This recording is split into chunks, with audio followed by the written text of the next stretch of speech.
O eto na, ang dating Pangulong Duterte, ang dating Pangulong Duterte. Eto na, si Pangulong Bongbong Marcos, mga bossing. May pahayag po ang ating Pangulo. April 11, 2025, Ferdinand Marcos Jr. ang presidente. Oh, di ba? Pero ilan ba?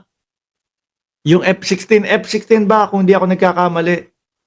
Oh, meron pong parating sa Pilipinas noon, 20 ho, mga kababayan. At kapag ka na-deliver yung 20 F-16 na magagamit po na depensa ng ating bansa, mga bossing, eh plano pa ulit ng dating Pangulo na magkaroon ng 20 ulit. At yung pinagmamalaki nilang Trump ng mga DDS, isa siya sa nag-approve na okay na yung F-16 na eroplano ng Pilipinas at i-deliver na lang. 20 ho yun, ha? O, nakita nyo ho, mga kababayan.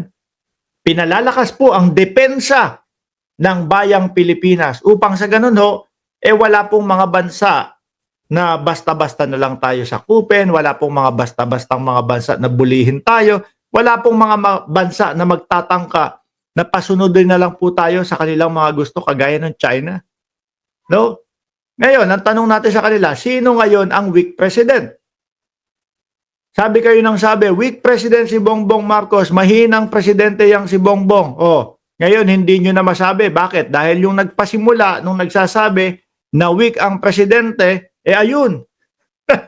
Nasa dahig na ho, mga kababayan. No? Sinampulan na. Mahina pala, ha? Oh, ngayon, hindi na nila masabi. Ang naratibo naman ho ng mga DDS ngayon, mga bossing, is ano? Naratibo nila, nako, yang si Bongbong Marcos, magma-martial law yan. Diktador yan. Oh. Kaso po, wala din. So, plak din ho sa sambayan ng Pilipino. Bakit? Ano sabi ng sambayan ng Pilipino? Mas okay pa yata na talagang mag-martial law. Kasi ang gugulo ninyo na kung ano-ano na ang mga pinaggagawa niyo sa Pilipinas Di ho ba, mga kababayan? Oh, nang matapos na kayong mga nanggugulo sa Pilipinas. Ngayon, eto. Ang paniwala ng Pangulong Bongbong Marcos, lalong-lalo na ho sa laban kontra droga o sa giyera laban sa droga. Sa laban naman sa kontra droga, no? Sa laban naman kontra sa krimen at sa droga, wala po sa amin ang naniniwala, no? Ito po ay kumbaga nasabi niya doon sa sinasabi ng mga DDS na si PBBM daw po ay isinugod sa ospital sa Antipolo. Wala naman pong katotohanan. Tingnan nyo nga ho ang itsura ng Pangulo. Malusog at malakas ho, mga bossing. Ang tingin ko, kaya nila nasabi yon na ang Pangulo ay isinugod sa ospital. Baka sila ho mga DDS ang isinugod sa ospital. Bakit? Biruin mo, ang dami hong pumunta doon sa kanilang campaign rally na mga taga-Antipolo. Oh, yung mga DDS siguro hinimatay. Nabanggit po niya dito, mga bossing, at ang tinutukoy niya ay yung alyansa. No? Sa laban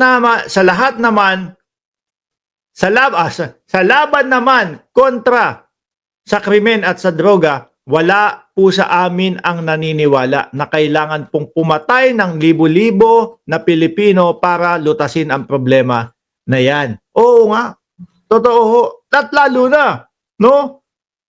Yung mga may nadadamay ho na mga kabataan na hindi naman po o wala naman pong kinalaman sa droga. Yun ang masaklap po Dapat nung dumalawa, tumatlo, yung mga nadamay lang, stop muna sila wala, tuloy-tuloy lang. Kaya paano natin masasabi na yung laban nila na yun para sa Pilipinas o para sa mamamayang Pilipino?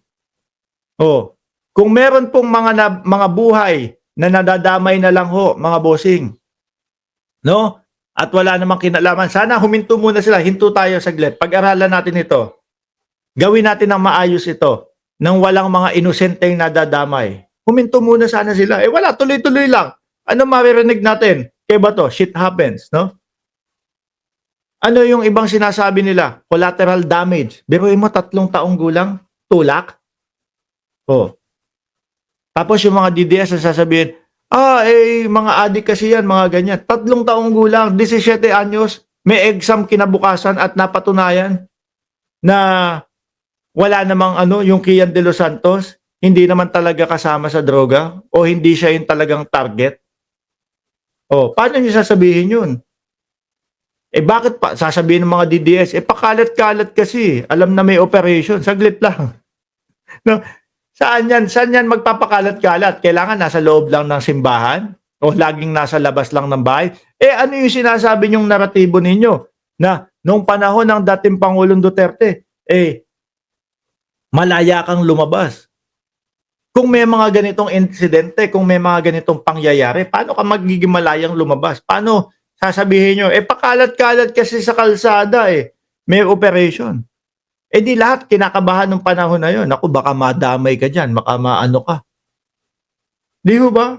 At saka yung walang sapat na due process. Ako ho ay naniniwala na ang talagang nagsabi sa, kumbaga, pinagbasihan ng ICC, natuldukan na natin itong investigasyon na to, serba na ng warrant of arrest si Duterte, eh yung pagkakasabi niya ho sa Senado, na binubuyo namin, no? Para sila ay manlaban. No. Yung mga interview niya dati na shoot to kill. Di ba? Oh. Ang kailangan po ay dapat po tulungan po natin ang ating mga kapulisan, suportahan po natin ang ating mga local government units, no? Correct, magtulungan.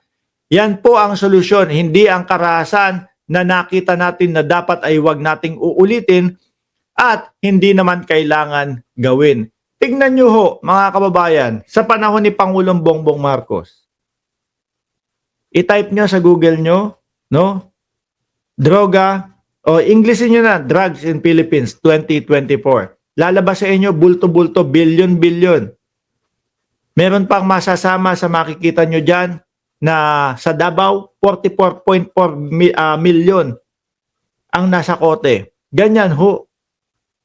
Malalaki yung mga big time, yung mga nagpapakalat, ang tinutugis ho sa panahon ni Pangulong Bongbong Marcos. Pero may narinig ba tayo, may mga nanlaban? Wala, nando sa oblo, no?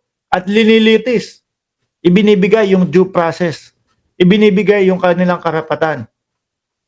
Pero wala ho tayong narinig, patay, ganito, ganyan. Nung panahon ng dating Pangulo, nagkalat ho yan. Mga bossing, talagang nagkalat ho yan, mga kababayan. Mga litrato at yan nga, may mga tumatangis na mga pamilya para doon sa kanilang mahal sa buhay. Oh. Diba? Magkaibang-magkaiba. Yung dati, ang mga nakikita, eh puro yung mga maliliit nating mga kababayan, no? Tepok. Tapos yung mga sinasabi nila na kasapakat daw sa droga, yung Michael Yang, eh hanggang ngayon hindi pa din hanggang ngayon wala pa din, hindi pa din nakikita. Di ba? At nung panahon ng dating Pangulong Duterte, mga bossing, presidential advisor pa. O saan ka pa? Di ba? Pero kay Pangulong Bongbong Marcos, mga boss, bilyon-bilyon at yung malalaki talaga ng mga tulak, yung nakukulimbat o naioblo ho, mga bossing. Yan po ang kagandahan ngayon. Yung due process umiiral, no? Hindi porket na ikaw ay ganito, ganyan, wala ka ng karapatan na ipagtanggol ang iyong sarili. Yan po, mga kababayan, ang pagkakaiba ng dalawang pangulo ng Pilipinas. Doon sa isa, eh, timbuang na lang. Dito ho, hindi. No? Ibibigay namin sa iyo ang iyong lahat ng karapatan. Mga boss, chipa mo, sir.